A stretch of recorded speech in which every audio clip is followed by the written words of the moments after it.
Hi, everyone. My name is Diane Fleisch-Hughes, and I am a visual artist. I am also a board-certified art therapist and licensed professional counselor, but I spend a lot of my time in the studio because art is my self-care, if you will. I am an artist, and I have a studio over at Stella's Art Gallery in downtown Willoughby, Ohio, and one of my friends and people that are in the gallery with me is with me today. I'd like to introduce you to Perris Mackey. Hi, Perris. Hey, what's up, How are people? you today? I'm doing good. It's sunny out, so my vitamin D is at maximum capacity. Yay, I know, me too. I had to go out there and shovel, but it was easy because it was melting, so it was For all sure. good. So the video that they showed right before the show started is a walkthrough of the Bricolage show that is at Stella's in the gallery at Stella's Art Gallery right now. So Stella's has studios, and then they also have a separate gallery space, which is gorgeous. But the show up there right now is called Bricolage, and it is art that is done by people putting together pieces and parts of different things to create artwork. So Perris won Best of Show with his artwork. So the, the show is, this Refried audio hour is about local people, so local artists. So can you tell us a little bit about your background, where you grew up, and how you came to grow up into this amazing artist? Well, thank you, Diane. So I grew up in Cleveland, Euclid area.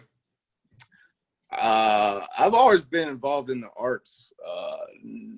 As as a young man, I was never I think I've taken like one art class, but I was always like in drama club or choir and band, and I feel like I've always been in the arts. Mhm. I just was waiting to find that outlet that was perfect for me. I honestly didn't even really start getting passionate about art until I was 23. I'm 34 now, Oh, okay. but I swear I feel like a broken record every time I tell this story, but it's so accurate. I saw this documentary on Netflix called Exit Through the Gift Shop, and it was about some well-known artists like Banksy and Shepard Fairey and a whole lot of well-known street artists. And I thought it was such a cool documentary, and I was so like infatuated with it that I kind of wanted to start doing my own street artwork. So back in 2010, started. So I worked for Giant Eagle Warehouse and in a factory. So there would always be pieces of cardboard around the factory.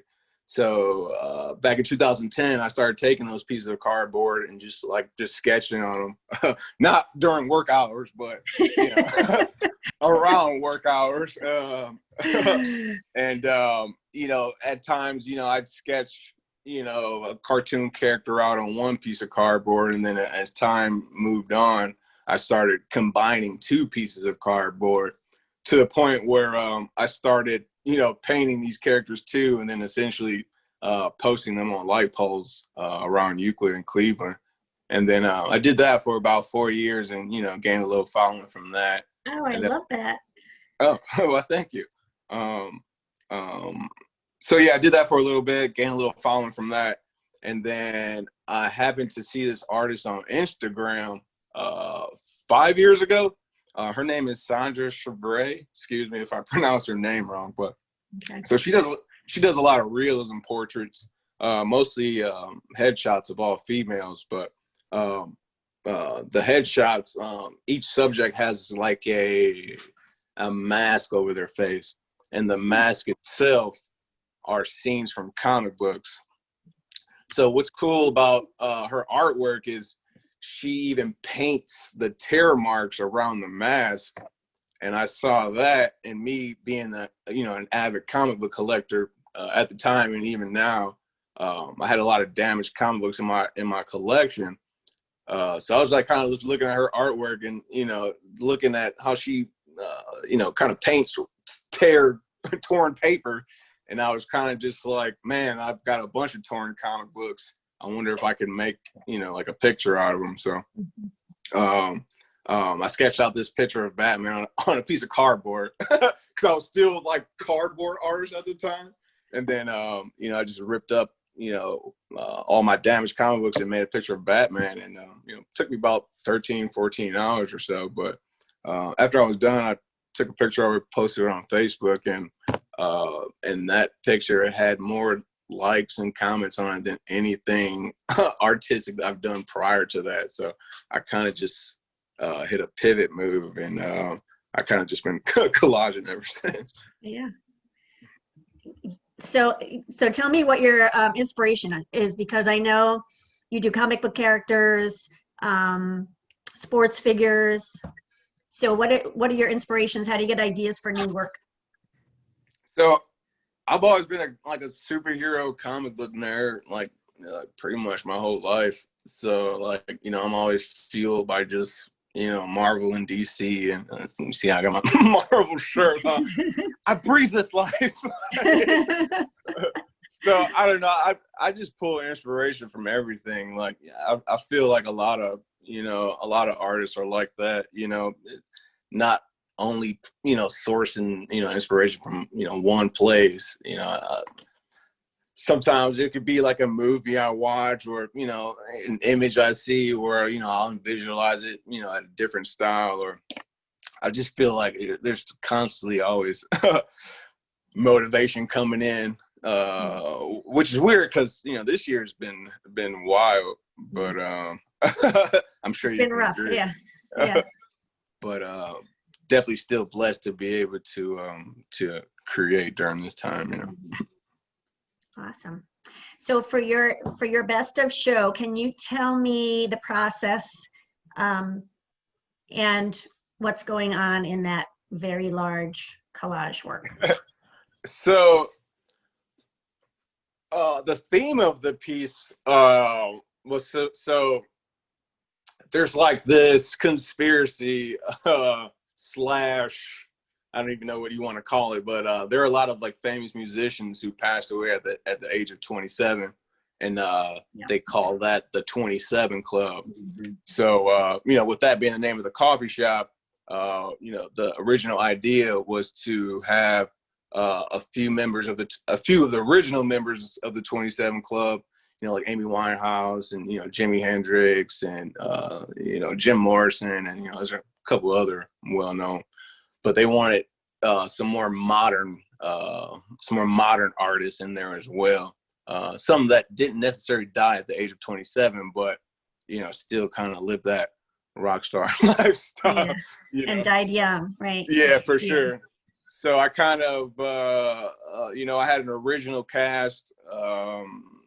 It was Mac Miller, Extension, Papa Smoke, a couple other well-known artists. And that the piece was originally supposed to be called 27 Club, but it kind of didn't make sense because a lot of people in that photo weren't 27. And I kind of just changed the name to Immortal Icons because I felt like, they're icons alone, and being immortal because I don't see anyone forgetting about these people anytime soon. But I actually had finished the piece with the original members, and then 2 weeks before the show, I added on four additional people, just because at that point, the piece was in my possession, and I kind of just felt like I had free range to just kind of change it up, however I saw fit.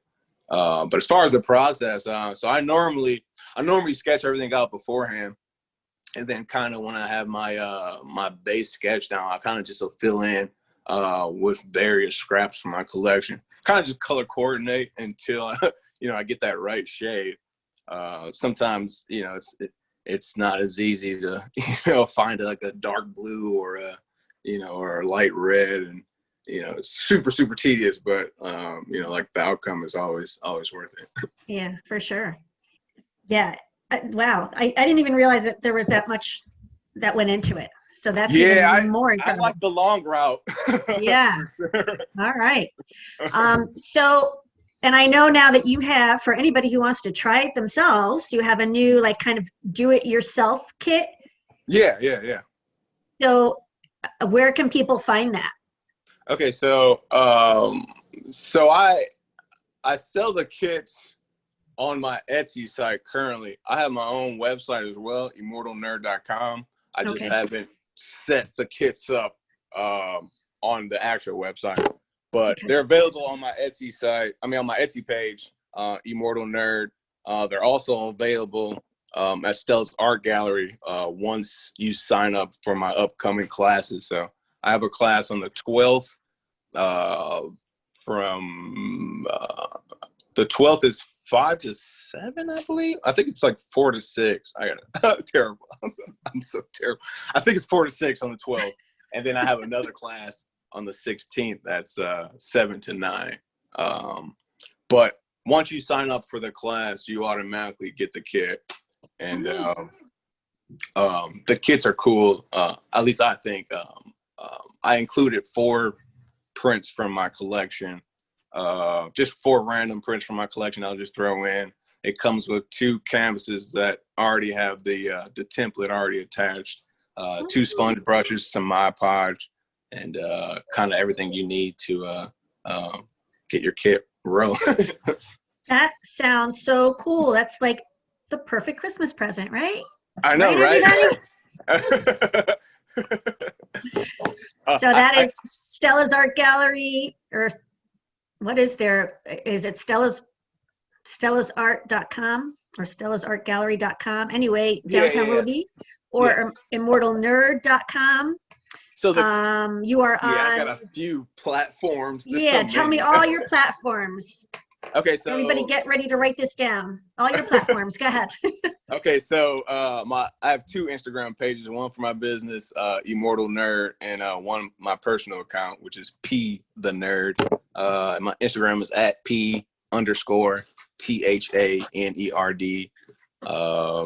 My Etsy page is etsy.com/shop/Immortal Nerd, and my actual website is immortalnerd.com. Hopefully it's not too many. No, that's good. That's good. Well, Perris, thank you so much for joining me today. I really appreciate it.